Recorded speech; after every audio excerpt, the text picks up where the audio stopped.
வாக்குண்டாம் நல்ல மனமுண்டா மாமலரான் நோக்குண்டாமே நுடங்காது பூக்கொண்டு துப்பார் திருமேனி தும்பி கையான் பாதம் தப்பாமல் சார்பார் தமக்கு.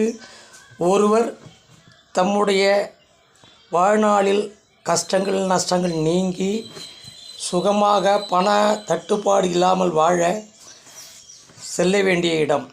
கும்பகோணத்திற்கு கிழக்கே பூந்தோட்டம் செல்லும் சாலையில் திருவேழிமலை என்ற ஊரில் அருள் தரும் அழகிய அருள்மிகு விழிநாதர் திருக்கோயில் உள்ளது. பண கஷ்டம் உள்ளவர்கள், நிரந்தரமாக உணவு பஞ்சம் போக வேண்டும் என்று நினைப்பவர்கள், பல மாப்பிள்ளைகள் பார்த்தம் திருமணம் தடை ஏற்பட்டு கொண்டே போகிறது என்று எண்ணுபவர்கள், தனக்கு பலம் இல்லை என்று பயப்படுபவர்கள் இங்கு சென்று ஈசனை வழிபட்டால் பணம் வரும், உணவுப் பொருள் வீட்டில் இருந்து கொண்டே இருக்கும், திருமணம் நடக்கும், புதிய சக்தி பிறக்கும். இத்தலம் திருமால் தனக்கு சக்கரம் வேண்டி தரிசித்த தலம். 1000 தாமரை மலரால் ஈசனை அர்ச்சிக்க வேண்டி ஒவ்வொரு மலராக அர்ச்சனை செய்து கொண்டு வந்தார். திருமால் ஒரு பூ குறைந்தது. உடனே தனது வலது கண்ணை பிடுங்கி சிவபெருமான் திருவடியில் சாத்தினார்.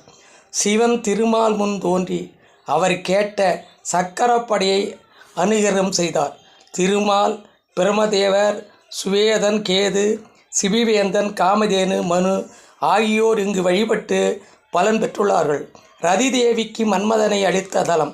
அதனால் பணம் கஷ்டம் நீங்க, திருமணம் ஆகாதவர்கள் திருமணம் நடக்க இத்தலத்துக்கு சென்று வழிபாடு செய்து வந்தால் நல்லதே நடக்கும், வாழ்க்கையில் வெற்றி பெறுவார்கள்.